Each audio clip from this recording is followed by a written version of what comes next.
When you think of leaders, what normally comes up in your mind is that they listen to the people, serve the country, and generally just do his job as the leader. However, being the leader gives you close to unlimited power to do what you want and no repercussions come along with it. That turns the people who take the position to be ruthless and bulldozes anyone who gets in the way of them ruling the place forever.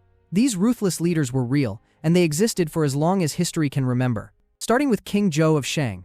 Zhou of Shang was the last ruler of the Shang dynasty, and by the time he took the throne around 1075 BC, the dynasty had already been running for centuries. His real name was Di Xin, but everyone just calls him Zhou. Zhou inherited a kingdom that had been held together through ritual, warfare, and political alliances. The guy started off with decent administrative skills, some military wins, and the usual aristocratic resume of hunting trips and sacrificial rites. That lasted about 5 minutes before everything started spiraling into unhinged excess. He started pulling generals and nobles into lavish court orgies disguised as banquets, while state affairs slowly turned into theater for his own entertainment. Rituals turned into games, tax collection became a personal cash grab, and people started vanishing from court without much explanation. Zhou's palace eventually got retrofitted into a sadistic amusement park. He built an artificial lake full of wine and a forest made of meat skewers because apparently food displays had to look like fever dreams now. His favorite pastime turned into making people strip and run around drunk while he and his lover Daji watched and laughed from a terrace. Daji was just as bad, if not worse. She egged on half his punishments and executions. That part's important because Zhou started turning punishments into entertainment. One of his standout inventions was the bronze toaster, a massive metal cylinder that got heated until it glowed, and people were forced to crawl across it. Zhou started messing around with stuff that was full-on body experimentation. He had this obsession with dissecting humans, especially pregnant women, because he wanted to see how life formed. Records say he'd force physicians and astrologers to watch while he did a C-section to study internal organs. His court advisors either kept quiet or ended up dead, and anyone left became too scared to say anything. People stopped trusting the local officials, and small revolts started spreading across the outer territories. By the time GFA, the future King Wu of Zhou, made his move, Zhou barely had a real army left. His generals had either defected, died, or stopped caring. Jifa rallied the western tribes and marched straight to the capital while Zhou threw another drinking contest. When he finally realized the capital was going to fall, Zhou locked himself inside his palace with a pile of treasure and torched the whole thing. Rodrigo Duterte, better known as Rodi, he became president of the Philippines in 2016 after serving as the mayor of Davao City for over 2 decades. During his time as mayor, Rodrigo ran the city like a prison yard. Davao's streets got quiet, but the price was dead bodies turning up with cardboard signs hanging around their necks. Rodrigo denied authorizing any of it, but multiple witnesses and former officers said he used vigilante groups to do his dirty work. Once Rodrigo took office, he launched his war on drugs, which kicked off with cops, masked men, and sometimes just random dudes on motorcycles killing thousands of people in the streets. No trial, no paperwork, just bullets. Most of the dead were poor and lived in the slums. The government's logic was that the drug problem was so big it needed instant cleanup, like pest control. Rodrigo would get on television and call drug users zombies, and tell police not to worry about human rights groups because he'd take responsibility. He said they could kill, and he'd even pardon them himself if necessary. It got to the point where he bragged about throwing people out of helicopters and said he'd be happy to slaughter addicts like how the Mustache Man annihilated the Jews. During his term, Rodrigo tried to build loyalty inside the police and military by protecting officers accused of abuse and murder. In return, they let him push through power plays. He made the police a key part of his administration and constantly attacked the opposition, journalists, and anyone who got in his way. Senator Leila de Lima was one of his biggest critics. Rodrigo had her arrested in 2017 on drug charges after she led investigations into the killings. She stayed in jail for years with very little actual evidence produced. Rodrigo's team used every tool possible to discredit her and make sure no one else tried the same thing. International courts and human rights groups launched investigations, but Rodrigo mostly shrugged them off. He pulled the Philippines out of the International Criminal Court once they started looking into the drug war deaths. Even when video footage of extrajudicial killings came out, Rodrigo stayed popular with a lot of Filipinos who thought he was finally getting something done. Well, now everything fired back because this year, he was brought to The Hague by the ICC to get him a trial for his crimes against humanity. Ashurnasirpal II. Ashurnasirpal took the Assyrian throne around 883 BC. He started with consolidating power, which meant going after anyone who even looked like they were thinking about rebellion. When some cities in northern Mesopotamia pushed back, Ashurnasirpal dragged his armies across the land and erased them. He left behind inscriptions bragging about how he handled resistance, and he made sure every kingdom in the neighborhood knew exactly what happened to people who said no to him. Ashurnasirpal loved putting down uprisings, not because they threatened his empire, but because they gave him an excuse to stage brutal spectacles. After taking over a city, he'd often deport tens of thousands of people and replace them with loyal subjects. The cities that didn't fight back got taxed to the bone. The ones that did found themselves missing leaders, workers, children, and walls. The destruction was methodical. He built his new capital at Kalhu, modern-day Nimrud, and turned it into a propaganda machine in brick form. He filled the palace with wall carvings showing how he ran campaigns and what happened to cities that resisted. Every visitor saw exactly what Ashurnasirpal expected from his subjects and what happened when those expectations weren't met. Ashurnasirpal kept a standing army that could strike in any direction, and he didn't just use it against rival kings. Sometimes he marched into areas that had already surrendered, just to make sure they remembered who he was. His foreign policy was basically extortion. If a city paid tribute, it could keep its walls. If not, Ashurnasirpal made an example out of it. Even places far outside Assyria's usual territory got the message, like tribes in Syria and along the Euphrates who handed over gold, animals, and people without being asked twice. Andronikos I Komnenos.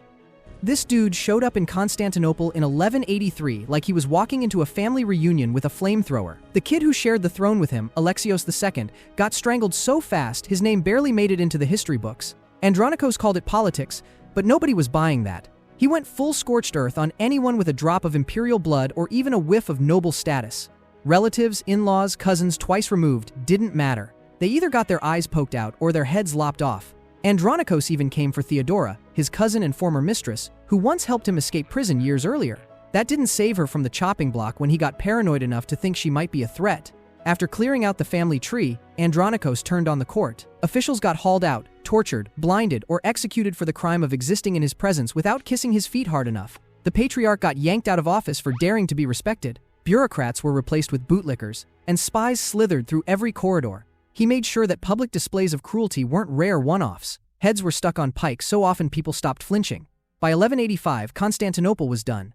When the Normans started raiding from the west, the people didn't rally behind their emperor. They were too busy praying someone would kill him before the Normans arrived. Riots started when he tried to flee the city. And those didn't come from some rival faction, they came from regular people who'd had enough of watching neighbors vanish in the night. Andronikos got caught trying to run away in disguise, probably thinking nobody would recognize the guy who murdered half the nobility. He got dragged into the city, tied up like a prize hog, and tossed to a crowd that had been waiting years to get their hands on him. For 3 days, they did everything short of flaying him alive with spoons.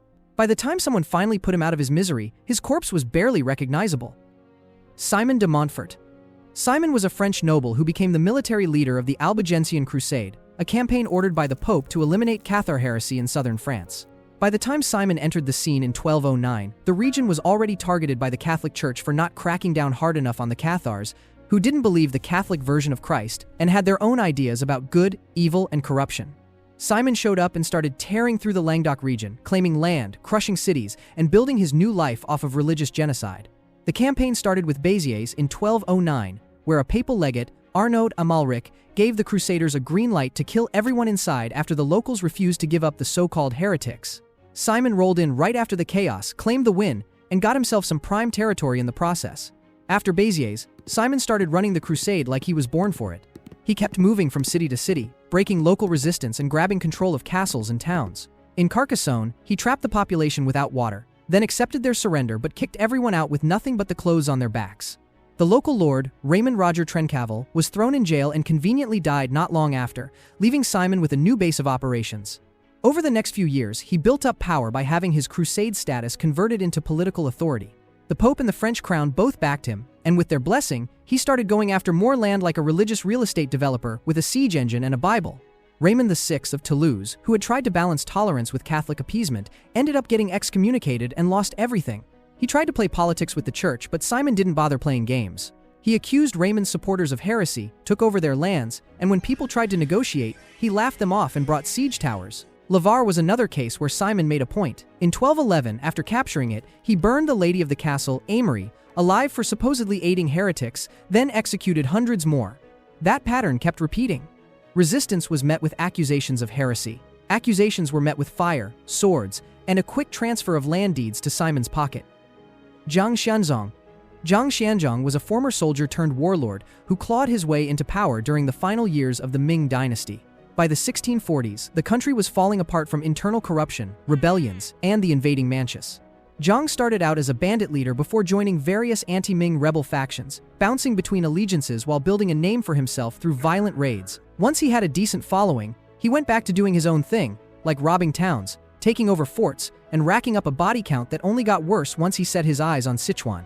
After years of fighting and burning his way across central China, he captured Chengdu around 1644, declared himself emperor of a short-lived regime called the Great Western Kingdom. Zhang's rule over Sichuan was built entirely on blood. He had survived enough betrayals and uprisings that he trusted no one. His response to any potential threat was execution, and his definition of threat was so broad it included peasants, scholars, women, and even children. He saw conspiracies in every corner of society and responded by wiping out entire towns just to be safe. When he marched into a new area, he'd order the population rounded up, interrogated in a very calm way, and then stab to the afterlife if they couldn't prove their loyalty. Some of the massacres were carried out with swords and spears, others by burning entire villages alive. There's a popular line that Zhang supposedly used during his extermination campaign. It was, "Heaven has produced so many people for me to kill." You know what this line reminds me of? This! If you have no clue who this is, I will be talking about him in the future, and you'll be shocked. Anyway, whether he actually said it or not, his actions backed it up. His administration was less about governing and more about terror. He set up execution quotas for officials, turned suspected enemies into public displays by hanging their corpses on trees, and had his soldiers kill anyone who looked at him wrong. At one point, he even turned on the craftsmen and scribes he'd imported to help run his fake court, murdering hundreds after accusing them of conspiracy. He ran out of food not because of famine, but because there weren't enough farmers left alive to grow anything. When the Qing dynasty started pushing into Sichuan to wipe him out, Zhang tried to flee with what was left of his army. In 1647, he was killed in a skirmish by Qing forces. Porfirio Diaz. Born in 1830 in Oaxaca, Mexico, Porfirio had a poor family with indigenous roots. He joined the military during the mid-19th century, fought in the Reform War and the French Intervention, and gained national fame after repelling the French at the Battle of Puebla in 1862. By 1876, he used that reputation to overthrow President Sebastián Lerdo de Tejada, claiming he was saving the country from re-election tyranny. After serving one term, Porfirio stepped aside, let a puppet take over for a few years, then came right back in 1884 and stayed in power until 1911. That era was called the Porfiriato, and it was pretty much one long dictatorship under the cover of modern progress. Porfirio liked to say order and progress, but what he meant was, no one messes with me unless they want a bullet in the back. He used the army and a rural police force called the rurales to keep people in line. The rurales were organized, well-armed, and trained to crush dissent in the countryside, especially against indigenous villages and poor farmers. The regime kicked thousands off their ancestral lands so Porfirio could hand the property over to rich elites, foreign companies, and his friends. Those who complained got jailed, tortured, or straight up killed. The so-called ley fuga trick was used constantly, where guards would say a prisoner tried to escape and shoot him in the back, even if the guy was tied up or chained to a wall. That was the go-to method for wiping people off the map without going through a court. Porfirio hated the press unless it praised him like a god. Journalists who printed anything critical got arrested or disappeared. Newspapers got raided and shut down overnight. Elections were held, sure, but only so he could announce he'd won 99% of the vote while everyone else watched the ballots get dumped into a ditch. Political opponents either ended up in prison, in exile, or dead in a ditch with a bullet in the skull and no investigation. In 1906, workers at the Canania copper mines in Sonora went on strike, asking for better pay and an end to discrimination by American supervisors. Porfirio let the U.S. send armed men across the border to help Mexican forces break the strike. They opened fire on unarmed workers and killed dozens. The same thing happened again in 1907 at the Rio Blanco textile mills in Veracruz. Strikers were gunned down in front of their families, dragged off, or thrown in prison. Bodies were dumped in mass graves, and no one dared talk about it in public. By that point, everyone knew Porfirio ran the country like a giant business deal, where only his allies cashed in, and everyone else got the boot, the bullet, or the chain.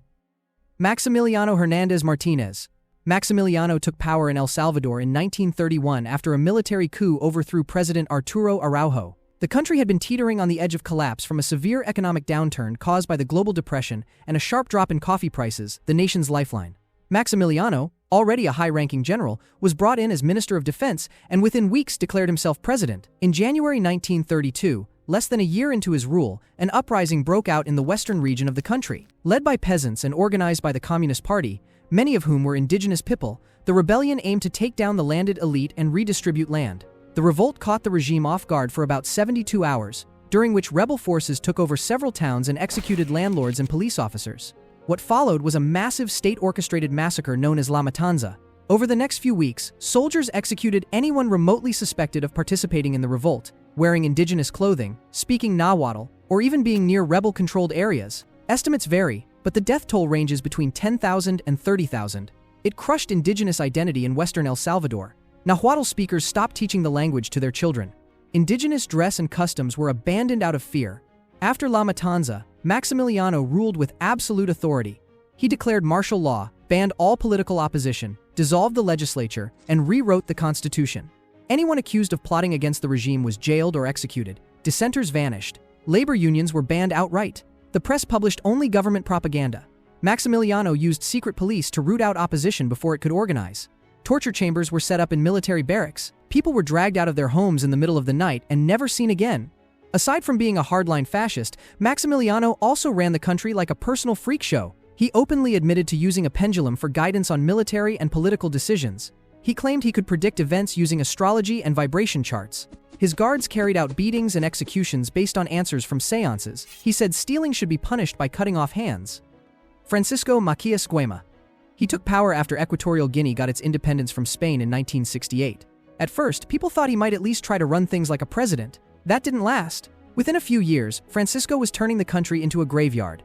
He banned opposition parties, shut down newspapers, tossed out anyone who could read or write, and eventually got bored with pretending and just named himself president for life. He claimed everyone was trying to kill him, so he had anyone with education, foreign ties, or a functioning brain executed. Teachers, lawyers, doctors, and even his own relatives were dragged out, tortured, and shot. If someone was accused of plotting against him, their whole family got wiped out just in case. Francisco's favorite targets were the Bubi ethnic group. He didn't trust them, so he treated them like enemies of the state.